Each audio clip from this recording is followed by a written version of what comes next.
Assalamualaikum warahmatullahi wabarakatuh. Apa khabar tuan-tuan dan puan-puan, sama ada di Malaysia ataupun di Singapura, di mana saja yang mengikuti siaran Al-Kuliah TV3 pada petang ini, kami mengucapkan selamat bahagia, salam ceria kepada anda semua. Mudah-mudahan dirahmati Allah hendaknya. Dan kepada yang non-Muslim, bukan Islam pun, Alhamdulillah kita alu-alukan melihat dan mendengar menonton Al-Kuliah pada petang ini. Dan tuan-tuan dan puan-puan, seperti biasa pada petang ini, hari Jumaat, petang yang sangat mulia, penghulu segala hari. Alhamdulillah kalau kita perbanyakkan lagi ibadah kita kepada Allah Ta'ala, selawat ke atas Rasulullah Sallallahu Alaihi Wasallam, mudah-mudahan keberkatannya akan terselah dalam hidup kita, dalam aura kita, dalam jasad kita, dalam umur kita dan sebagainya. Dan pada petang ini tuan-tuan puan-puan, kita akan bercerita tentang satu topik yang memang semua orang akan melaluinya, insya-Allah lah kalau dia panjang umur, iaitu muda sebelum tua. Kita pernah dengar kan lagu tu kan, muda sebelum tua.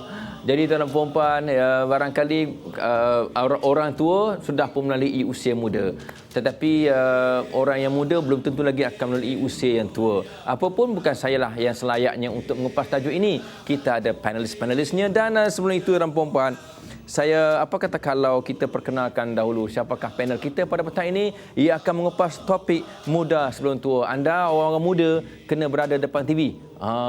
Sebab nak lihat sejauh mana pentingnya waktu muda ini. Sebab kadang-kadang ada orang tua dia, ya Allah, menyesalnya masa muda dulu aku tak belajar rajin-rajin. Menyesalnya masa muda dulu aku tak menikah awal. Menyesalnya masa muda dulu aku tak kuat beribadah. Jadi kita lihat pada petang ini ya, sejauh manakah pentingnya waktu muda. Siapakah tokoh panel kita? Tak lain tuan perempuan, orang yang tidak asing lagi, iaitu yang bahagia Sahibus Samahah, Datuk Abu Hasanuddin Al-Hafiz. Assalamualaikum Datuk. Waalaikumsalam warahmatullahi wabarakatuh. Kita jemput tak salah orang sebab Datuk pernah muda. Jadi dia melalui banyak jalan-jalan liku-liku tuan perempuan, pahit mahu suka duka, bagaimana hebatnya waktu muda. Dan bersama saya di sebelah kiri saya ada juga seorang lagi tokoh, orang kata prima donna kita lah, ya, Datuk Sarimah. Assalamualaikum Datuk. Waalaikumsalam. Alhamdulillah tuan perempuan ya. Hari ini kita akan cerita tentang muda sebelum tu. Apapun, kita ada sumbangan untuk penonton dan juga hadiah tuan perempuan. Kalau anda ada permasalahan, kemusykilan, anda boleh hubungi kami di talian bebas tol dan yang tertera di kaca TV anda. Dan kalau anda bertuah pada petang ini, sebab kita akan pilih dua saja penonton yang bertuah yang mana soalan SMS ataupun emailnya menepati topik kita, iaitu muda sebelum tua, maka Pustaka Salam bermurah hati untuk menyumbang 8 jilid kitab fiqh mazhab Imam Syafi'i. Memang mazhab Imam Syafi'i ini kita pakai di Malaysia sejak berkurung lamanya tuan puan-puan. Jadi kita barangkali kita perlukan kitab-kitab seumpama ini untuk orang kata apa, menuntun hidup kita, mengarah hidup kita kepada supaya muda dan lebih bermanfaat. Dan kita lihat lagi ada lagi produknya, produk di hatiku. Sumbangan produk di hatiku kepada penonton-penonton dalam studio pada petang ini yang merupakan produk herba untuk awet muda, untuk kesegaran kulit, untuk hilangkan mengantuk, penat dan sebagainya. Jadi baguslah kita menggunakan produk-produk di hatiku ini. Dan juga terima kasih kepada Galeri Ilmu Sdn Berhad yang sudi untuk menyumbang majalah-majalah yang begitu bermakna untuk orang muda terutamanya. Ni Asuh ni untuk anak-anak, memang patutlah kita baca Asuh sambil kita mengasuh anak-anak kita. Dan juga ni untuk Anis, ini biasanya untuk orang perempuan lah. Laki-laki pun elok baca sebab dia memang kena menghayati ciri-ciri seorang isteri ataupun ibu supaya lebih dihargai wanita itu dalam hidup kita. Dan juga terima kasih kepada produk kesihatan iaitu Aifa Health Sdn Berhad yang memang cukup mujarab lah untuk orang kata apa, mencegah seperti diabetes, kencing manis dan sebagainya. Terima kasih kepada Aifa Health dan juga kepada Fama. Fama ni produk-produk makanan tempatan kita yang berupa segera lah. Ni ada macam-macam lah, ada kerupuk dan sebagainya. Terima kasih kepada Fama kerana telah menaja sumbangan-sumbangan cukup bermakna. Mudah-mudahan semuanya diberkati Allah Subhanahu Wa Taala hendaknya. Okey, terima kasih semua. Dan Datuk sebagai pembuka tirai soalan pada petang ini, Datuk, sebelum kita cerita bab muda, bab tua dan sebagainya, boleh tak Datuk cerita dulu tentang peringkat-peringkat hidup manusia ni, daripada peringkat mana dia diciptakan sampai ke peringkat mana dia akan berakhir dan dia akan tamat satu ketika nanti, dan semua orang akan melaluinya. Silakan Datuk. Terima kasih Ustaz Fauzi. Assalamualaikum warahmatullahi wabarakatuh. Bismillah walhamdulillah wassalatu wassalamu ala Rasulillah wa ala alihi wa ashabihi wa man nasarahu wa wala. Alhamdulillah, Ustaz Fauzi bila sebut soal muda sebelum tua, saya rasa saya muda lagi belum tua lagi. Walau bagaimanapun bila mana kita perkatakan soal peringkat usia, sebenarnya kita merupakan makhluk yang paling istimewa. Makhluk manusia merupakan makhluk yang istimewa kerana pada diri manusia ada peringkat-peringkat usia yang tidak ada pada makhluk-makhluk yang lain. Subhanallah. Bermula daripada kita dilahirkan, sebab kita keluar pada perut ibu kita, makin di peringkat usia yang pertama yang dinamakan peringkat bayi. Peringkat bayi yang diadaptasi kepada makna maulud, itu anak yang baru dilahirkan. Bila sebut maulud atau bayi, hanya ada pada manusia. Binatang tidak ada bayi. Tak pernah orang kata ini bayi lembu. Sengit otak bila saya cakap bayi lembu. Bila sebut bayi, mesti manusia. Lepas bayi, tak tahu bila bermula, kita akan masuk peringkat kedua, kita namakan kanak-kanak. Juga yang ada pada manusia, tidak ada pada makhluk yang lain. Kalau kita nampak syaitan kecil, orang tak panggil kanak-kanak, syaitan panggil toyol. Orang tak panggil kanak-kanak, syaitan. Bila kanak-kanak, mesti manusia. Masuk peringkat yang ketiga, kita namakan remaja. Ini hebat ni, remaja. Habis remaja, berakhir remaja, masuk pula peringkat dewasa. Itu peringkat matang. Yang diistilah oleh ilmu akhlak, satu perkataan nadjul aqli. Satu istilah iaitu matang fikiran. Maknanya selagi belum dewasa, dia belum matang. Masuk peringkat yang 4 ialah peringkat dewasa, matang. Akhir sekali yang kelima, peringkat orang tua ataupun yang diadaptasi daripada kahulah ataupun kahlun. Lepas orang tua, tak ada, yang ada kojol aja. Maka kita bicarakan hari ini ialah 5 peringkat usia ini, daripada bayi, kanak-kanak, remaja, dewasa, orang tua. Lepas orang tua, tak ada apa lagi dah. Yang ada, inna lillahi wa inna ilaihi raji'un. Maka kita soalkan hari ini ialah peringkat muda sebelum tua. Soalnya apakah saya masih muda, apakah saya sudah tua, itu saya tak mau jawab. Tapi saya rasa saya masih muda, Ustaz Fauzi. Biarlah muda selama-lamanya. Dia, kalau boleh tak merasa tua. Walaupun usia dah tua, tapi semangat muda, insyaAllah. InsyaAllah tak cakap pasal usia muda. Terima kasih Datuk. Datuk sebenarnya tetap muda. Sebab Datuk ni, dia awet muda Datuk ni. Sebab Datuk sentiasa senyum, ya, sentiasa gembira, riang. Sebab tu nampak pada zahirnya barangkali rambut dah putih tapi jiwa tetap muda. Dan di sebelah kiri saya, primadona kita Datuk Sarimah. Saya nak berkongsi lah Datuk, barangkali Datuk juga pernah melalui usia belasan tahun, 20-an, 30-an yang dikategori sebagai usia yang tengah, orang kata apa, tengah hangat kemudaannya, kebeliaannya. Tapi Datuk, kadang-kadang kita lihat seorang ni yang muda-muda yang banyak terlibat dengan gejala-gejala Datuk, sampai peringkat anak bunuh bapa, anak bunuh mak, anak macam-macam sampai peringkat menakut. Bukan jenayah itu bukan di luar Datuk, dalam rumah tiba dengan orang muda tu. Jadi kadang-kadang dia kata apa? Alah, relax muda sekali je bro. Jadi boleh tak Datuk kait sikit dengan muda sekali dengan hidup sementara? Muda sekali tapi hidup sementara. Silakan Datuk. Untuk Assalamualaikum warahmatullahi wabarakatuh. Bismillahirrahmanirrahim. Saya ni sebenarnya dilahirkan dalam satu keluarga yang beragama lah, ya. Saya orang Pahang. Ya. Bapa saya pun meninggal masa umur 100 lebih, mak saya 80 itu. Jadi pengajaran yang pertama, ya, daripada ini masa muda ni. Saya sebenarnya saya mula daripada umur 4 tahun setengah. 4 tahun setengah. 4 tahun setengah saya mengikut mak saya tiap-tiap pagi, ya. Dia orang bangun pagi, ayah dengan mak saya ni anak bongsu. Jadi dengan ayah dengan mak lah. Jadi dia orang pagi itu mandi pagi sebelum subuh, sebelum sembahyang subuh dia orang mandi. Saya ni ikutlah. Yang pertama takut rumah kampung, mak belum lagi turun ke tanah tu, rumah pakai tangga dulu. Jadi ikutlah mak ni dengan ayah ni. Jadi dia mandi, setiap kali dia mandi tu dia mandikan saya juga. Jika sekarang pukul 5 ke 4 pagi. Jadi selepas itu dia sembahyang. Ya, sembahyang tu saya sembahyang Jumaat saya ikut je di belakang. Jadi pada awal dah saya ni didedahkan dengan apa ni agama ni. Dan daripada awal juga saya didedahkan dengan mandi pagi. Satu daripada konsep yang paling baik saya tengok untuk kesihatan. Mandi pagi tak sejuk, air pergi. Maklum air pergi sejuknya. Subhanallah, betul. Memang sejuk. Kemudian soalan tu tadi macam mana tadi Ustaz kata tadi? Kadang yalah masa muda ni lah kita nak enjoy apa nak buat apa-apa yang yalah kita rasa nak buat. Yang sebenarnya tak boleh begitu. Yang tak boleh begitu sebabnya tiap satu benda ni ada tahap dia batasan, kan. Ada batasan dia. Jadi masa muda, jadi saya banyak terdedah kepada agama. Pak saudara saya pun tok saudara saya pun mengajar tajwid dan daripada situ saya dah mula ini kan. Sebab kita mesti ingat hidup ni semua sementara. Orang muda hidup sementara. Akhirnya ke sana juga kan. Ya, jadi walau macam mana pun kita buat, kesudahannya ke sana juga. Jadi bila ke sana tu, kita janganlah lalai.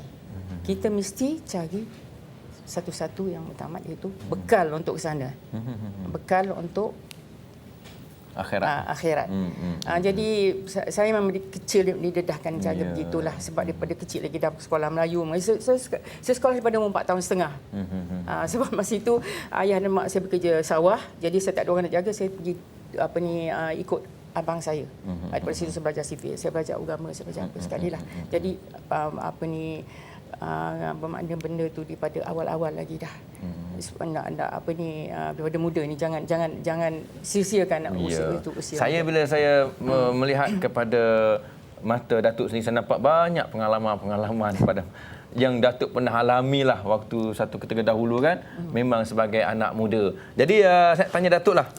Datuk Abu Hassan ya, Nabi pernah sebut irtanim khamsan qabla khamsin. Rebut, Nabi kata rebut tu 5 peluang sebelum datang 5 yang lain. Antaranya syababaka qabla haramik, waktu muda kamu sebelum datang waktu tua. Nabi kata rebut. Apa boleh tak Datuk huraikan sikit kata rebut masa muda tu, silakan Datuk.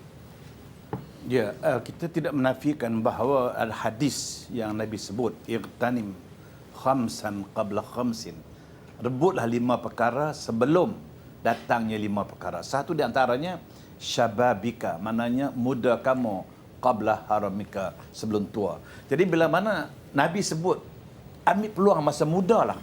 Masa muda nak gunakan usia muda inilah untuk mencari sebaik-baik manfaat dalam hidup kita.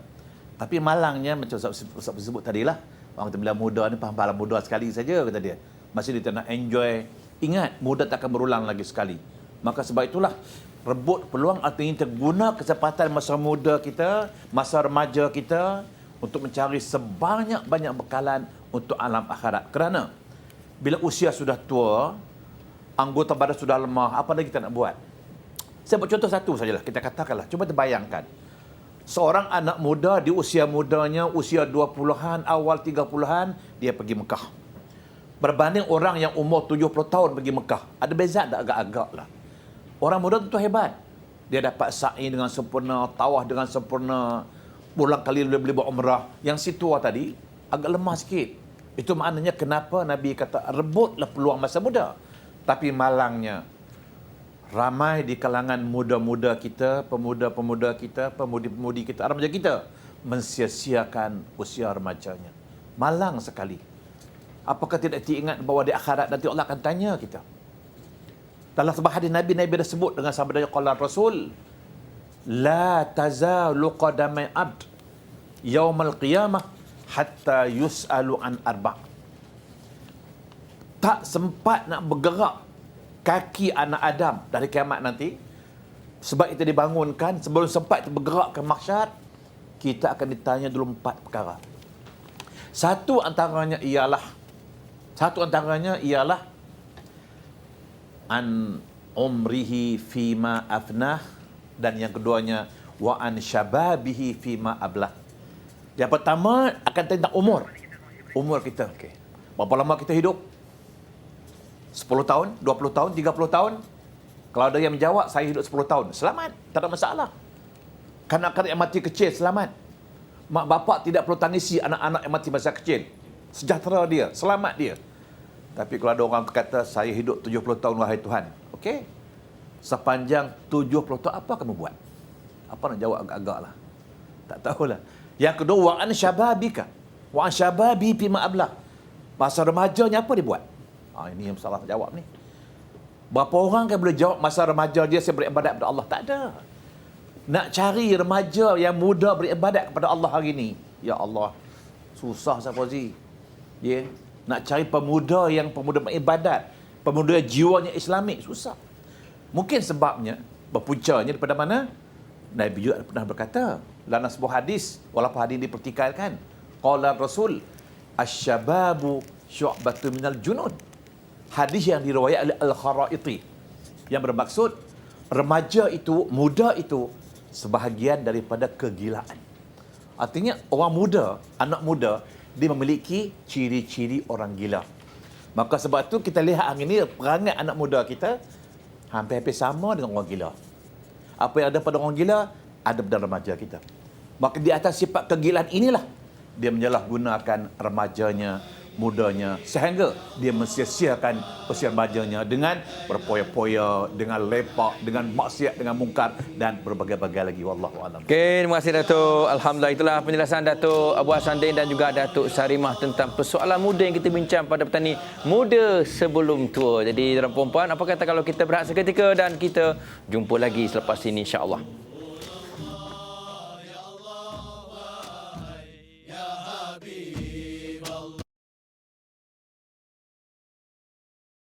Alhamdulillah, tuan puan-puan, selamat bersua dan setia bersama dengan Al-Quran pada petang ini. Dan tadi kita lihat sahabat Al-Kuliah yang menampilkan diri di kaca TV namanya Halakah tadi, tuan puan-puan.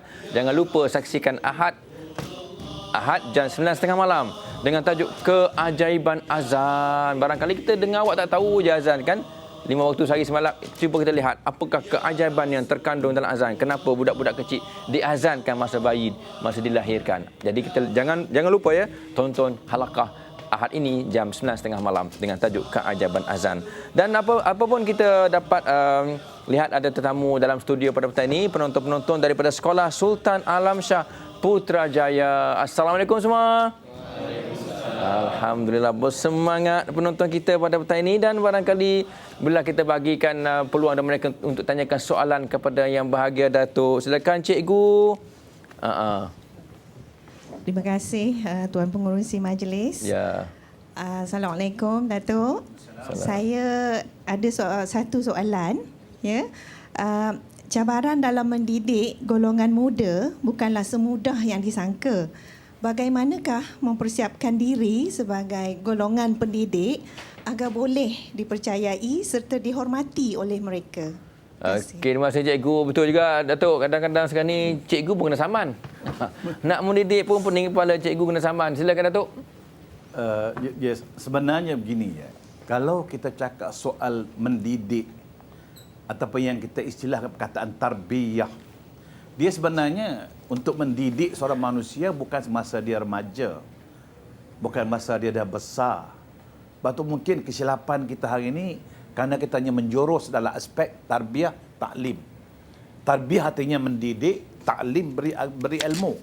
Maka sebab tu sebelum daripada tarbiyah taklim ini untuk menyediakan, melengkapkan seorang manusia, maka tanggungjawab pertama ialah mak bapak. Semasa dia bayi lagi, yang kita namakan istilah takdib. Ini satu dilupakan. Jangan orang sebut. Manusia mesti melalui proses takdib untuk melengkapkan diri dia sebagai persiapan untuk menerima pendidikan atau tarbiyah ataupun ta'lim. Artinya, mak bapak perlu pertama sekali mentakdib anak mereka semasa anak mereka bayi. Jadi kalau tidak ada proses takdib, mana proses foundation tidak ada, masa piling tidak ada, tiba-tiba anak dah besar, masuk sekolah, nak serah pada cikgu mengajar. Susah. Betul, hari ini kadang-kadang murid lawan cikgu. Lebih-lebih lagi dari segi fizikalnya, badan murid lebih besar badan cikgu. Sekali cikgu sepak, 2 kali penumbuk datang balik kepada cikgu. Kenapa? Kerana kesilapan kita abai aspek takdib. Waktu dalam sebuah hadis Nabi ada sebut, qala Rasul, addabani rabbi fa ahsana ta'dibi. Aku ditakdib oleh Tuhan aku, lalu dia perelokkan takdibnya. Seolah-olah Nabi kita Muhammad sallallahu alaihi wasallam melalui proses takdib. Allah sendiri yang takdib Nabi kita. Maknanya, proses takdib ini tak nak kena-mengena dengan cikgu. Tak nak kena-mengena dengan guru. Tak nak kena-mengena dengan Kementerian Pendidikan. Tapi ini tanggungjawab mak bapak. Berarti mak bapak akan memperlengkapkan diri anak mereka dengan proses takdib sebelum dia serah anak mereka kepada sekolah, kepada guru untuk mendidik anak-anak mereka. Tapi ingat, kita abai aspek takdib ini, serah pada cikgu di usia 7 tahun, di usia 12 tahun, usia 15 tahun, saya rasa susah. Maka sebab tu ramai hari ini pelajar-pelajar yang jadi samsing. Kenapa? Padahal di sekolah moral ada, guru disiplin ada. Tapi kenapa murid masih tidak berakhlak? Kerana silap pada ketika takdib. Maka sebab tu kalau Nabi sendiri kata, Addabani Rabbi, aku ditakdib oleh Tuhan aku. Seorang Nabi nak beritahu aku, nak beritahu kita, Nabi sendiri masa dia bayi, dia ditakdib oleh Allah Subhanahu Wa Taala sebagai nak melengkapkan diri dia untuk menjadi seorang manusia, untuk menerima tarbiyah dan taklim. Maka sebab tu Nabi sendiri melalui proses takdib, proses tarbiyah dan proses taklim, akhirnya terjanalah Nabi kita sebagai insan yang kamil, insan yang perfect, insan yang sempurna. Maka sebab itu, hari ini kita jangan menyalahkan cikgu di sekolah. Kalau anak tak cerdik, anak jadi biadab, anak jadi kurang hajar, jangan salahkan pihak cikgu. Jangan salah pihak sekolah. Jangan salah pihak kementerian. Tetapi mak bapak pertama sekali untuk memperlengkapkan diri anak mereka untuk menerima tarbiyah dan juga taklim. Tapi malang sekali hari ini mak bapak tak tahu takdib tu apa dia. Apa dia takdib? Baik. Kalau Nabi kata dia sendiri takdib oleh Allah, apa dia takdib sebenarnya? Apa yang sepatut kita buat kepada manusia masa dia bayi? Cuba tengok Nabi kita Muhammad sallallahu alaihi wasallam. Pertama sekali Allah beri nama Nabi. Itu takdib. Nama tu ada proses takdib. Kita sebut dalam zanji kita baca wasammihi idza wada'tihi Muhammadan li'annahu satuh bin Uqbah. Allah perintahkan mak Nabi itu, ingat wahai Aminah, sebab kamu lahir anak kamu nanti, beri dia nama Muhammad. Li'annahu satuh madu Uqbah, kerana makna yang ada pada nama itu paling-paling tidak berperanan menjana syakhsiah insaniah. Tapi kita tak faham, dapat anak beri nama Masya Allah, Tabarakallah. Tak tahu bahasa apa, tak tahu makna apa. Bila anak dah besar, datang jumpa saya, Ustaz. Boleh tanya sikit tak? Tanya apa? Tanya makna anak saya, makna apa? Apa nama? Suziliyawati. Bahasa apa saya pun tak tahu. Akhirnya mak bapak tanya saya. Siapa bagi nama? Bini dia, kata dia. Kenapa bini bagi nama? Tanggungjawab bagi nama bapak dia. Itu silap tu. Kalau nama tak sepekah, nama tak senonoh, macam mana nak tarbiyah taklim budak ni? Dalam Islam, nama memainkan peranan penting. Maka sebab tu beri nama yang elok-elok, panggil elok-elok. Ini beri nama Muhammad, panggil Bob. Bahasa apa saya pun tak tahu. Bagi nama Mahmud, panggil Chico. Tak tahu orang apa, tak tahulah saya pun. Sebab tu kita tak faham. Maka saya katakan tadi, bukan seletak tanggungjawab seperti pada cikgu, tidak. Cikgu hanya tarbiyah taklim. Tetapi takdib itu tanggungjawab mak bapak dia. Kalau mak bapak cukup takdib anak dia, ikut apa yang berlaku dari Nabi kita, di segi penyusuannya, di segi akikahnya, lepas tu Nabi suruh azan masa lahirnya, apa lagi? Nabi suruh tahnikkan dia. Kalau semua mak bapak laku ini proses takdib, insya-Allah bila masuk peringkat tarbiyah, peringkat taklim, serah pada cikgu, senang cikgu mengajar. Tak percaya tanya cikgu sendiri. Berapa ramai cikgu-cikgu berhadapan murid yang baik-baik, yang berakhlak, yang bersopan. Tapi ada juga kadang-kadang yang lihat-lihat pun ada juga, yang melawan pun ada juga, yang bego-bego pun ada juga. Kenapa? Silap mak bapak di peringkat takdib. Wallahu a'lam. Okey, masih Datuk. Kita ada banyak lagi soalan penonton kita. Silakan Fazrul Hanif, ada soalan ke? Silakan. Terima kasih Tuan Pengerusi Majlis. Saya. Assalamualaikum warahmatullahi wabarakatuh yang berbahagia Datuk. Di sini saya ada satu soalan. Adakah menjadi kesalahan jika kita menjadikan seseorang sebagai idola ataupun ikon sebagai contoh untuk memotivasikan diri kita ke arah kejayaan dunia dan akhirat? Terima kasih.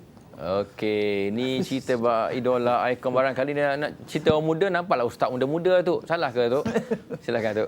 Sebut idola ni Ustaz Fauzi, seram bunyinya tu. Sebab hari ni bila sebut idola, orang muda tahu siapa dia idola dia.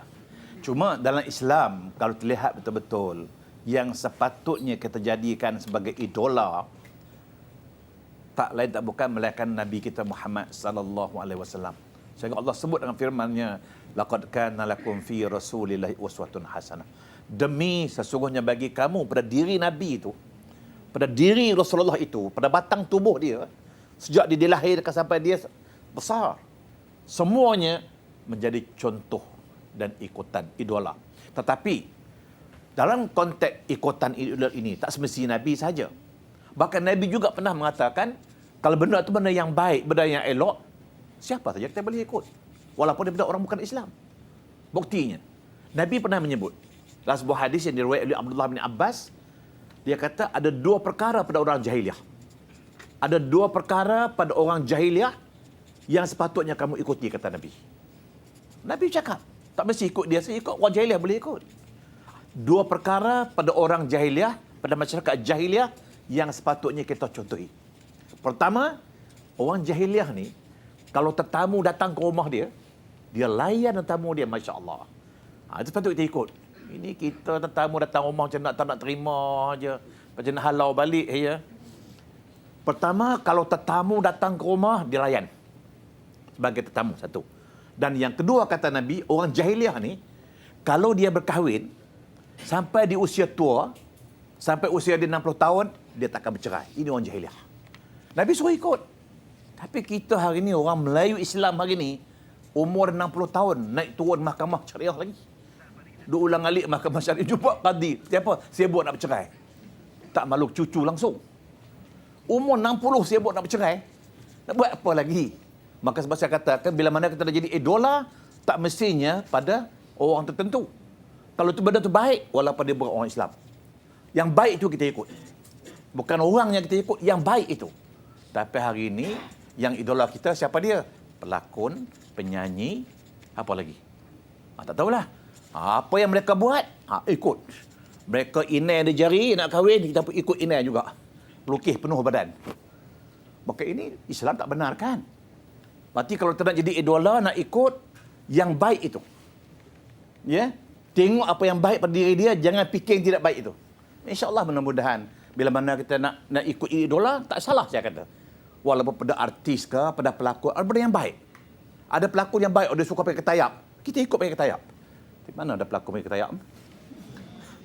Kalau ada lah. Oh, nampak bagus. Dia pakai ketayap. Okey, dia ikut. InsyaAllah benda itu tidak salah. Allahu'alam. Terima kasih Datuk. Saya pun sambil menginta juga SMA Datuk. Dia kata apa? Bagus juga menarik topik Al-Kuliah pada petang ni. Cerita buat orang muda, dia kata. Eloklah. Dia ada perempuan. Kita akan cerita juga buat orang muda, insyaAllah. Sampai ke penghujung nanti. Apa pun, kita berehat seketika. Dan kita jumpa selepas ini, insyaAllah.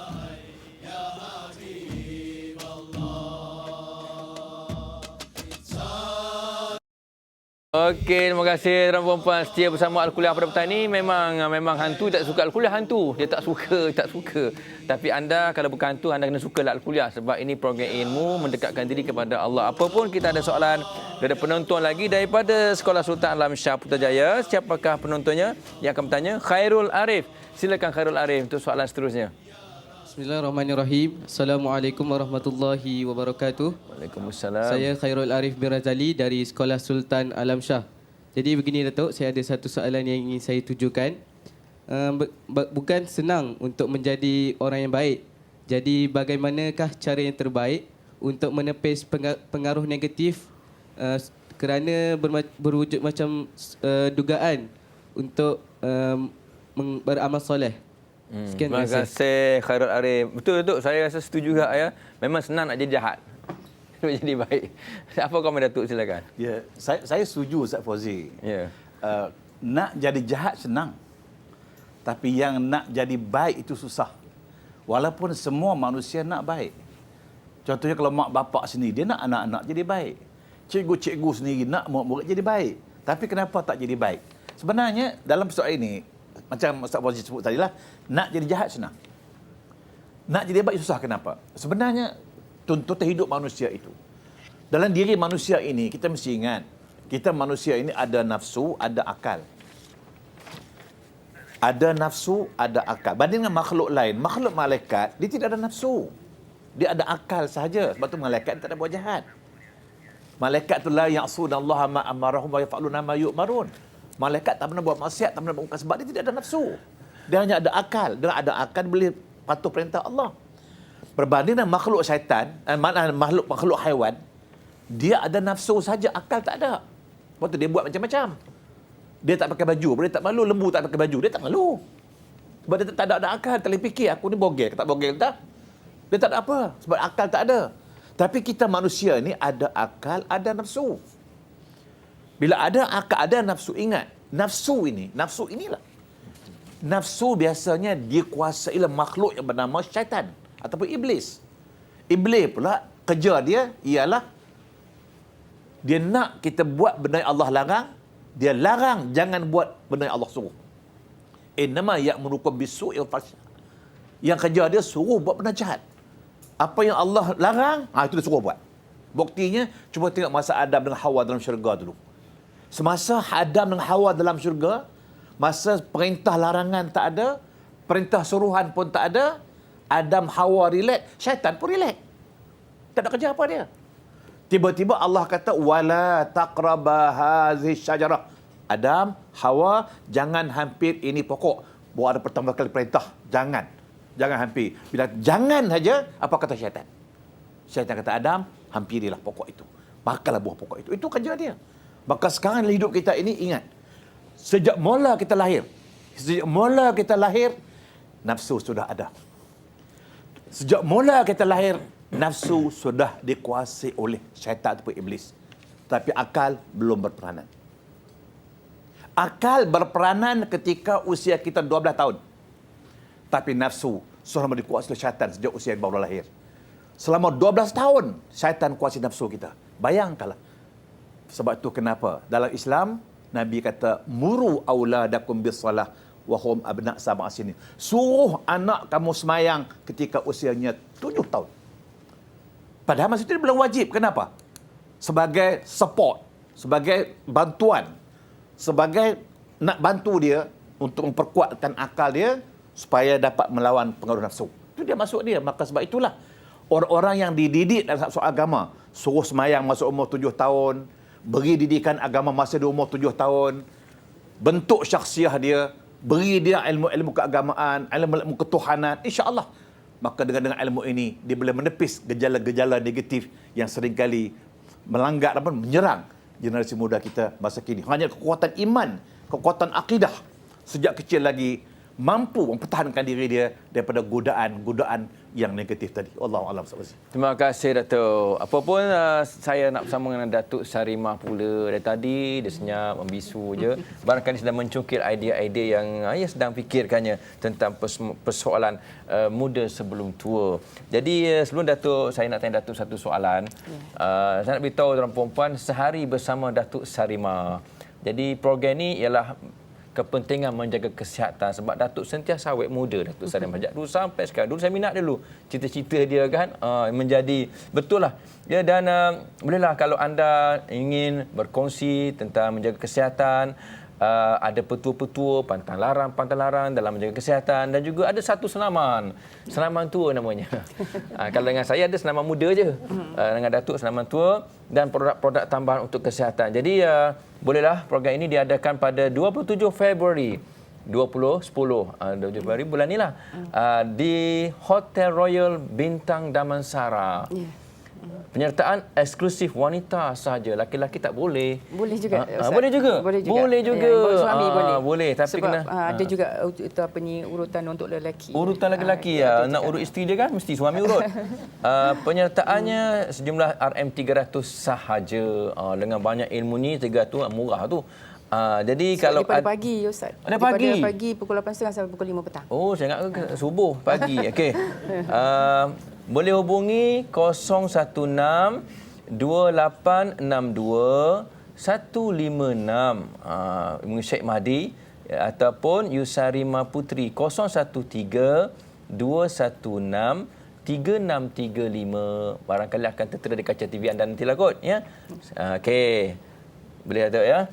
Okey Datuk, saya nak tadi Datuk dah cerita, Datuk Abah Sandi dah cerita tentang masalah orang muda ni payah nak jadi baik sebab ada setan, ada nafsu. Jadi nak tanya Datuk lah sebagai seorang ibu, seorang wanita, dan Datuk sebut tadi, Datuk Hassan sebut tentang menyusui ibu dan wanita tu memang menyusu, dan naluri wanita tu, ibu tu dengan anak rapat sangat. Jadi apakah saya pernah dengar tangan lembut yang menghayungkan buah itulah yang akan menggegar, menggoncangkan dunia. Peranan ibu. Jadi masa budak-budak nak jadi waktu muda nanti, apakah peranan ibu supaya mudanya itu bermanfaat? Silakan Datuk. Terima kasih Ustaz. Alhamdulillah. Saya mulakan dengan pengalaman dan pemerhatian saya tentang amalan ibu bapa saya lah. Sebab sebagai saya katakan tadi, ibu bapa saya ni sejak yang saya ingat dia tak pernah tinggal semayang. Jadi bapa saya ni dia ni tidak garang, tapi cara dia kalau kita sampai dia kata as-salatu khairun minan naum tu, dah habis tu dia tengok kita ni lambat je lagi kan. Dia ada satu batang rotan panjang tu dan dia pukul dinding. Dinding ni masa? Dinding. Dinding saya ni tak ramai. Masa saya ada abang dan kakak tu, abang kakak saya semua dah keluar. Saya seorang je lah. Jadi saya ni takutlah sentiasa mengikut apa ni. Dia masa itu tak tahu lah 4 tahun setengah kan, dia rokok, sujud. Benda ini saya rasa banyak manfaatnya kan sampai kepada hari tua saya. Jadi saya sekarang tak pernah bangun lewat. Saya bangun dalam pukul 4.30, pukul 5 begitu. Kemudian saya mandi air sejuk dan memang kata daripada asalnya dah saya mandi air sejuk. Kemudian sembahyang. Di mana pun saya berada, tak kira di dunia mana pun.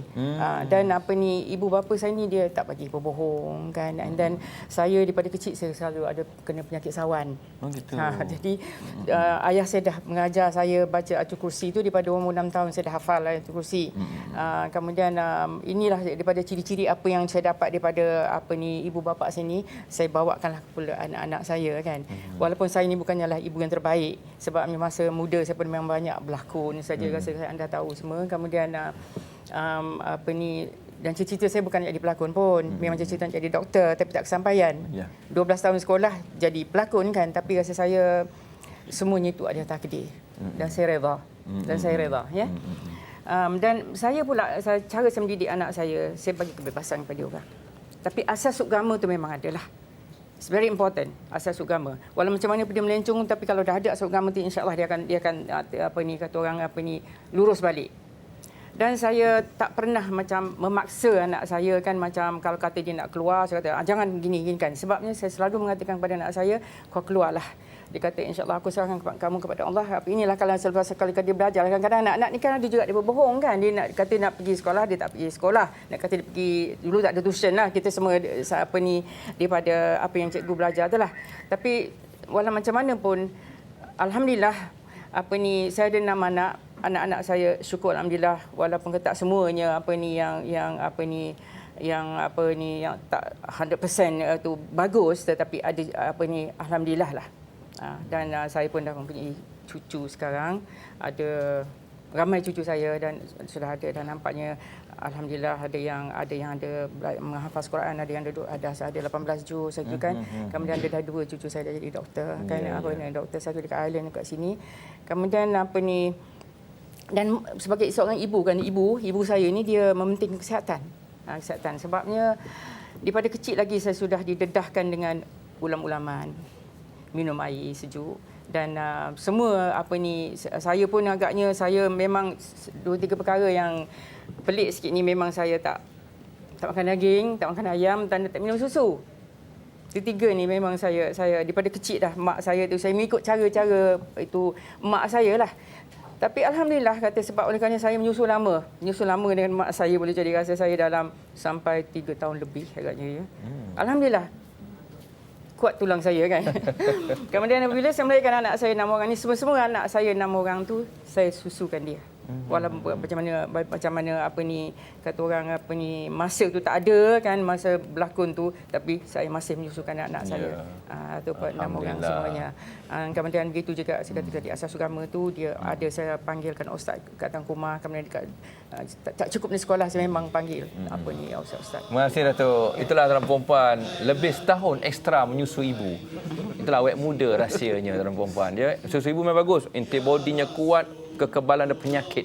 Itulah khasiat susu ibu. Nak susu awal ibu adalah kolostrum tu yang hebat dalam perempuan. Apa pun kita berehat seketika dan kita jumpa lagi selepas ini insya-Allah.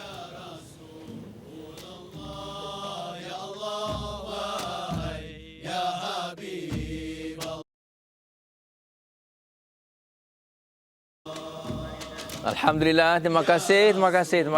Toce, syukran, jazakallah. Alhamdulillah kita bersua lagi dalam rancangan Al-Kuliah Muda Sebelum Tua dan kita berada blok yang terakhir. Sebelum kita berhenti, ada soalan email yang saya akan baca, dah janji tadi kan. Jadi soalan yang bagus kita dah terima, antaranya ialah Datuk, usia 40 tahun kalau belum berubah, kata ulama, maka persiapkanlah diri kamu untuk ke neraka. Dia kata, Datuk, kenapa dikatakan usia 40 tahun tu sebagai tangga ataupun ialah tangga ataupun lift untuk berubah? Kenapa tidak 39 ke 50 ke? Silakan Datuk. Sebenarnya bila kita lihat dalam kitab-kitab yang menulis soal umur ataupun usia 40 tahun seorang manusia itu, ada pendapat mengatakan di usia 40 tahun seorang manusia masuk ke peringkat tua. Artinya 40 tahun tua. Sebelum 40 tahun itu belum tua lagi. Tapi hari ini kadang-kadang orang pemuda pun dia ada 45 tahun masih pemuda lagi. Tak apalah, itu soal lain. Yang pentingnya di segi pendidikan. Kalau seorang manusia dididik, diasuh sampai usia 40 tahun tak nak jadi baik juga, salah. Atau dengan arti kata lain, kalau tidak didik seorang manusia nak bentuk syakhsiah dia, kita bentuk masa dia belum meningkat usia tua. Itu maksud dia. Maka kita didik masa dia daripada muda, daripada dia kecil sampai dia remaja, sampai dia dewasa, insya-Allah ada harapan berubah. Tapi sampai 40 tahun itu merupakan border untuk menentukan baik ataupun tidaknya. Baik masa muda dia, baiklah masa tua dia. Tapi kalau jahat masa mudanya, susah untuk jadi baik masa tuanya. Okey, terima kasih Datuk. Soalan seterusnya. Datuk, salahkah jika hati rasa muda sedangkan umur dah tua bangka? Silakan Datuk. Ini satu istilah yang saya rasa susah untuk saya nak sebut. Kalau orang tua dia berasa dia muda, rasa muda itu tidak menjadi salah. Dia rasa dia muda, masih bersemangat. Tetapi yang jadi salahnya orang tua yang berlagak macam orang muda. Sebab Nabi ada sebut dalam sebuah hadis, qala Rasul, khairu syababikum man tashabbaha bikuhulikum wa syarra kuhulikum man tashabbaha bisyababikum. Sadaqah Rasulullah yang bermaksud, sebaik-baik remaja kamu, sebaik-baik orang muda yang berlagak macam orang tua. Pakaiannya, cara bercakapnya tidak macam orang tua. Dia muda, tapi sikap macam orang tua. Matang berfikiran. Itu sebab baik remaja kamu. Tapi sejahat-jahat orang tua kamu, kata Nabi, ialah yang berlagak macam orang muda. Umur 60 tahun pakai seluar Yankee.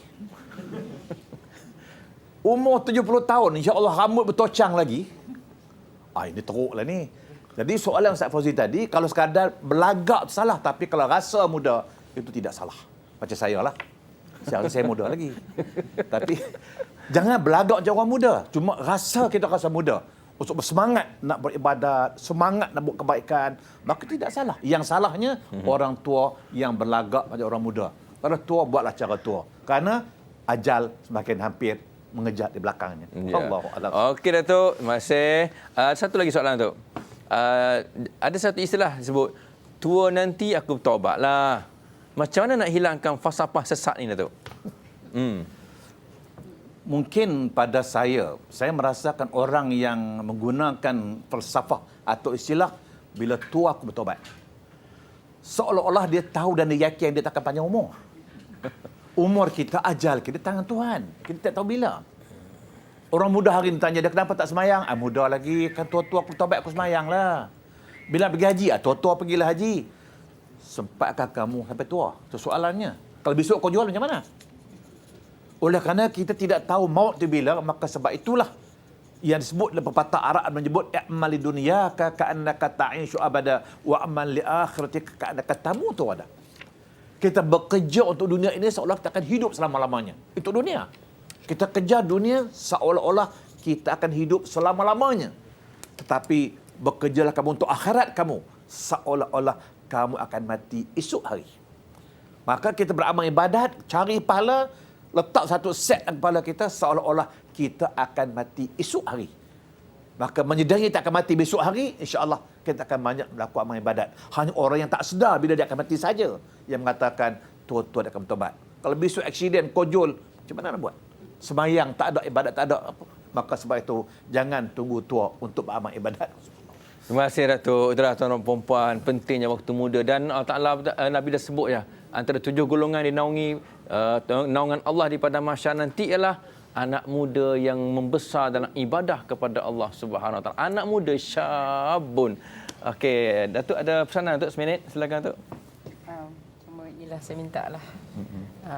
Apa ni pada 27 hari bulan tu, 27 hari bulan Februari tu datanglah ya, sebab ni benda ni eksklusif. Siapa kita akan ambil orang yang itulah, orang yang pertama. First come first serve. First come first serve. Okey, datang ya. Terima kasih. Royal Bintang Damansara nanti. Apa pun terima kasih Datuk Salimah. Terima kasih Datuk Abang Sandin. Terima kasih kepada Datuk dan Datin semua yang ada di kat rumah, dan juga kepada anda semua daripada sekolah mana tadi ya, daripada sekolah Sultan Alam Shah Putrajaya, dan juga anda semua di Malaysia, Singapura. InsyaAllah kita jumpa lagi pada minggu hadapan dengan tajuk Bisikan Iblis bersama dengan Ustaz Zahazan. Selamat bercuti di ujung minggu. Assalamualaikum warahmatullahi wabarakatuh. Silakan.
القربى من العاصين